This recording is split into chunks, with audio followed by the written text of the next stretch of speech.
नाजायज संबंध एक दर्द भरी कहानी। इस कहानी के लेखक श्री प्रकाश जी हैं। रात के 11 बज रहे थे। अभी भी ट्रेन आने में 1 घंटा रह गया था। ट्रेन कुछ लेट थी। रोहित कंधों पर बैकपैक लिए चहलकदमी कर रहा था। उसकी निगाहें किसी जान पहचान वाले को तलाश रही थी जिसके पास रिजर्व टिकट हो। उसकी नज़र मनोज पर पड़ी तो उसने पूछा, तुम्हारी बर्थ है क्या? नहीं यार, पर अपने मोहल्ले वाली सुनीता को जानता है ना? S7 कोच में उसका रिजर्वेशन है। वो देख, आ रही है अपने पापा के साथ। प्लेटफॉर्म पर वे बेटी के साथ खड़े थे। मनोज ने उनसे कहा, अंकल नमस्ते, आप वापस जा सकते हैं। हम लोग हैं ना, सुनीता को कोई दिक्कत नहीं होने देंगे। तभी अनाउंस हुआ, कालका मेल अपने निश्चित समय से 45 मिनट की देरी से चल रही है। यात्रियों की असुविधा के लिए हमें खेद है। सुनीता ने कहा, हाँ पापा आप जाए, अभी हमारे पड़ोस की मनीषा भी आ रही होगी। उसकी बर्थ भी हमारे ही कोच में है और भी जान पहचान के फ्रेंड्स हैं। आप परेशान न हो, घर लौट जाए, हम लोग मैनेज कर लेंगे। सुनीता के पापा लौट गए। थोड़ी देर में मनीषा भी आ गई। रोहित, मनोज, सुनीता और मनीषा चारों एक ही कॉलोनी में रहते थे पर अलग अलग सेक्टर में। दोनों लड़के इंजीनियरिंग सेकंड ईयर में थे और लड़कियां ग्रेजुएशन कर रही थीं। इनमें सुनीता ही सबसे ज्यादा धनी परिवार से थी। रोहित और मनोज दोनों के पिता कोल इंडिया में क्लर्क थे। मनीषा के पिता कोल इंडिया में ही लेबर अफसर और सुनीता के पिता ठेकेदार थे। देश के अनेक भागों में कोयला भेजते थे। रोहित बोला, मेरे और मनोज के पास रिजर्व टिकट नहीं है। तुम लोग मदद करना। तुम दोनों एक बर्थ पर हो लेना और दूसरी बर्थ पर हम दोनों रहेंगे। अगर कोस्ट शेयर करना हुआ तो वो भी शेयर कर लेंगे। सुनीता ने कहा, क्या बेवकूफ़ों जैसी बात कर रहे हो? ऐसा क्या पहली बार हुआ है? इसके पहले भी तुम लोग हमारी बर्थ पर गए हो। क्या हमने पैसा लिया है कभी? फिर ऐसी बात न करना। मगर इस बार हम दोनों को लेडीज कोटे से बर्थ मिली है। मनीषा बोली, हाँ, S7 में बर्थ नंबर 1 से 8 तक लेडीज कोटा है। हम तो शेयर कर लेंगे, पर बाकी औरतों ने कहीं शोर मचाया तब क्या करोगे? उद्धरण चिन्ह। मनोज बोला, हम लोग पहले भी ये सिचुएशन झेल चुके हैं। इसको हम पर छोड़ दो, हैंडल कर लेंगे। ट्रेन आने पर सभी कोच में जा बैठे। लेडीज कोटे में एक बुजुर्ग महिला भी थी। उसने कहा, तुम दोनों लड़के यहाँ नहीं बैठ सकते हो। सुनीता ने कहा, आंटी आप तो इधर की ही लगती हैं। आपको पता होगा इस पीरियड में यहाँ से दिल्ली स्टूडेंट्स जाते हैं और इतनी भीड़ में हमें एडजस्ट करना पड़ता है। अच्छा ठीक है, चुपचाप बैठो। तुम लोग न खुद सोते हो और न औरों को सोने देते हो। थोड़ी देर में टीटी आया। टिकट चेक करने के बाद उसने लड़कों से कुछ कड़ी आवाज में कहा, तुम लोग यहाँ नहीं बैठ सकते हो। एक तो वेटिंग की टिकट और ऊपर से लेडीज कोटा में आ बैठो हो। अगले स्टेशन गोमो में तुम लोग उतर जाना। मनोज बोला, शायद आप हमें नहीं जानते। आपका बेटा भी अगले साल दिल्ली जाएगा पढ़ने। उसकी ऐसी रैगिंग करूंगा कि वह रोते हुए वापस इसी ट्रेन से धनबाद आएगा।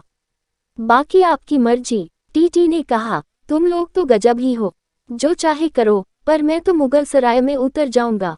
उसके बाद तुम जानो, आगे भी हम देख लेंगे।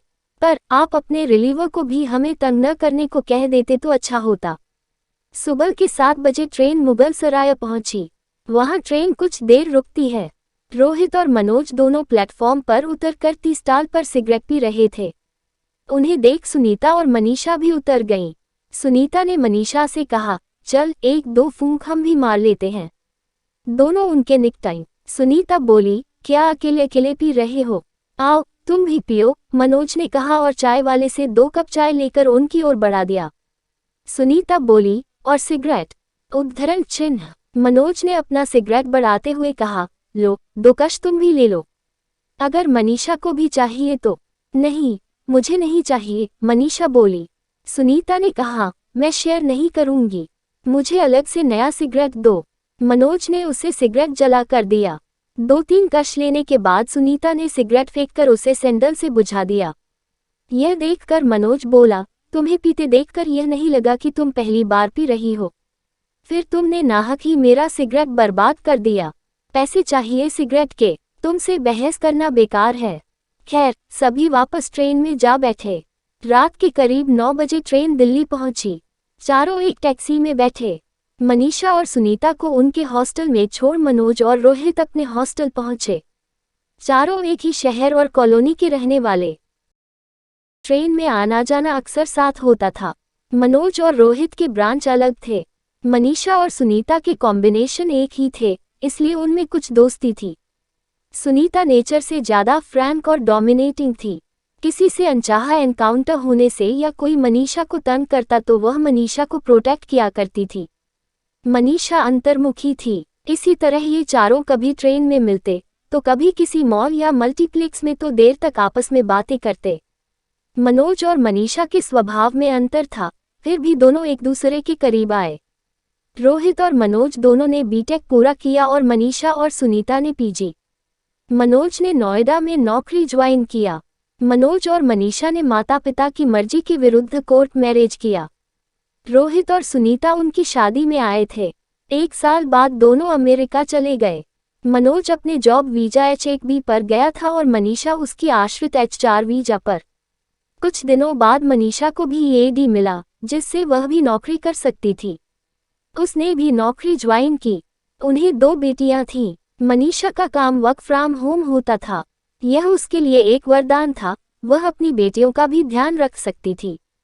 उन दिनों रोहित और मनोज और सुनीता और मनीषा के बीच रेगुलर संपर्क बना रहा, विशेषकर मनीषा और सुनीता के बीच। इधर रोहित और सुनीता दोनों ने पुणे में नौकरी ज्वाइन किया। कुछ महीने बाद दोनों की शादी हुई। इस शादी में उनके माता पिता की सहमति थी। कुछ दिनों के बाद रोहित और सुनीता कनाडा चले गए। यहाँ भी मनीषा और सुनीता के बीच अच्छा संपर्क बना रहा। इधर कुछ समय से मनीषा और मनोज के रिश्ते में कुछ खटास आने लगी थी। मनोज रोज रात को शराब पीता और मनीषा को भी पीने को कहता, पर मनीषा ने उसके लाख कहने के बावजूद शराब को होठों से नहीं लगाया।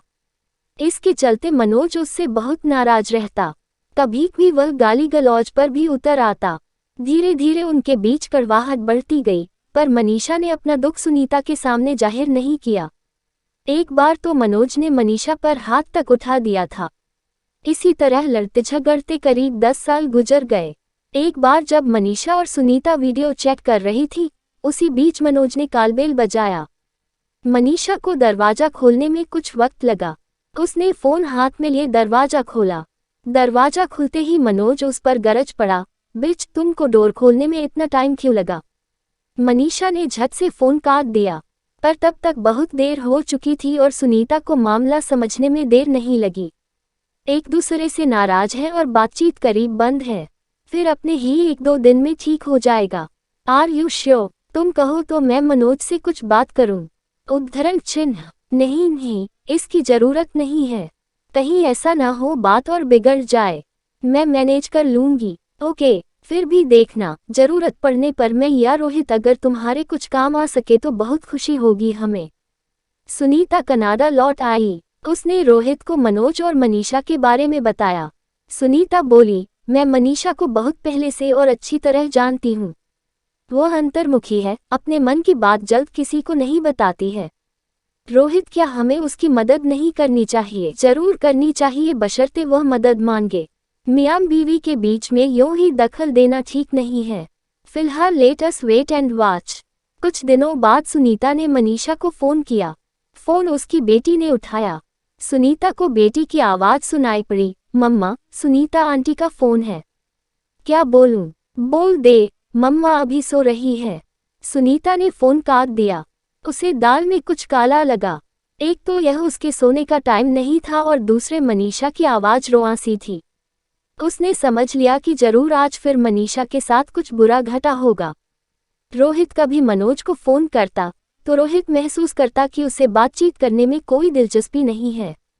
थोड़ी देर इधर उधर की बात कर मनोज कहता, और सब ठीक है, बाद में बात करते हैं, पर मनोज कभी कॉल नहीं करता था, बल्कि रोहित ही 10-15 दिनों में एक बार हालचाल पूछ लेता। कुछ दिनों बाद एक बार सुनीता ने मनीषा को फोन कर पूछा, कैसी हो मनीषा? तुम तो खुद कभी फोन करती नहीं हो। क्या कहूँ, बस जीना एक मजबूरी हो गई है, इसलिए जी जा रही हूँ। ऐसा क्यों बोल रही हो? अभी तुम्हारी उम्र ही क्या हुई है? अभी आगे बहुत लंबी जिंदगी पड़ी है। सुख दुख तो आते जाते रहते हैं। दुख हो तो झेल लूँ, पर मेरा जीवन नासूर बन गया है सुनीता, मनीषा ने कहा। ऐसी कोई बात नहीं, आजकल हर जख्म का इलाज है। तू बोल तो सही। मनीषा को कुछ देर खामोश देखकर सुनीता बोली, तुम चुप क्यों हो गई हो? जब तक बोलोगी नहीं, मुझे तेरी तकलीफ का कैसे पता चलेगा? वैसे मुझे कुछ एहसास है कि मनोज तुम्हें जरूरत से ज्यादा तंग करता है। मनीषा ने सिसकते हुए कहा, दो बेटियां हैं, उनके लिए जीना मेरी मजबूरी है। पहले बात सिर्फ गाली गलौज तक रहती थी, अब तो अक्सर बेटियों के सामने हाथ भी उठा देता है, वह भी बिना वजह। आखिर वह चाहता क्या है? उद्धरण चिन्ह। तू तो जानती है, मेरा जॉब वर्क फ्रॉम होम होता है। मुझे घर से बाहर ज्यादा जाने की जरूरत नहीं पड़ती है। मुझे ज्यादा तामझाम पसंद नहीं है। तो इससे क्या हुआ? मनोज को चाहिए कि मैं भी जीन्स शॉर्ट्स पहनूं, स्विमिंग सूट पहनकर स्विम करूं, उसके और उसके दोस्तों के साथ शराब पीऊं और डांस करूं। मुझसे यह सब नहीं होगा। उसके साथ कहीं पार्टी में जाती हूं तो मैं अपने इंडियन ड्रेस में होती हूं। इसमें गलत क्या है? इसके लिए कोई तुम्हें फोर्स नहीं कर सकता है। यह सब किताबों की बात है, प्रैक्टिकल लाइफ में नहीं। अब मनोज को साथ काम करने वाली शादीशुदा क्रिश्चियन औरत अमांडा मिल गई है, जो उसकी मनपसंद है। तभी वह घर आती है तो उसके सामने भी मेरा अपमान करता है। तो तुम बर्दाश्त क्यों करती हो? नहीं करूं तो रोज मार खाऊं। उद्धरण चिन्ह। तुम अमेरिका में रहकर ऐसी बात करती हो। एक काल 911 को कर, उसकी सारी हेकड़ी निकल जाएगी। नहीं, मुझसे नहीं होगा। तो तू मर घुट घुट के, बोलकर सुनीता ने गुस्से में फोन काट दिया। इसके कुछ ही दिनों के बाद सुनीता और रोहित अमेरिका गए। वे दोनों दूसरे शहर में होटल में रुके थे। सुनीता ने मनीषा को फोन किया।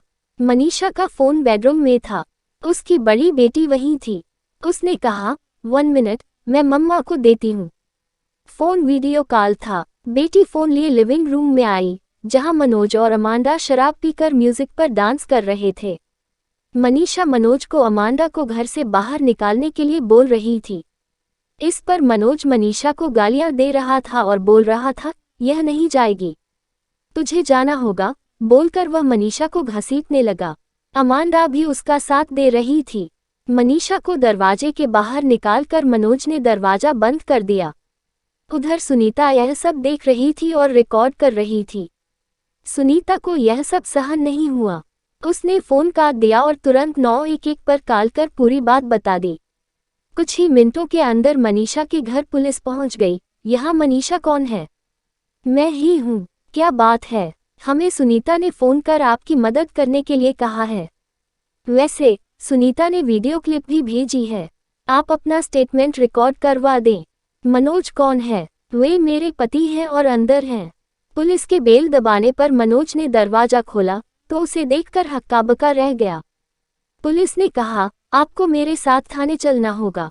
मनोज को पुलिस ले गई।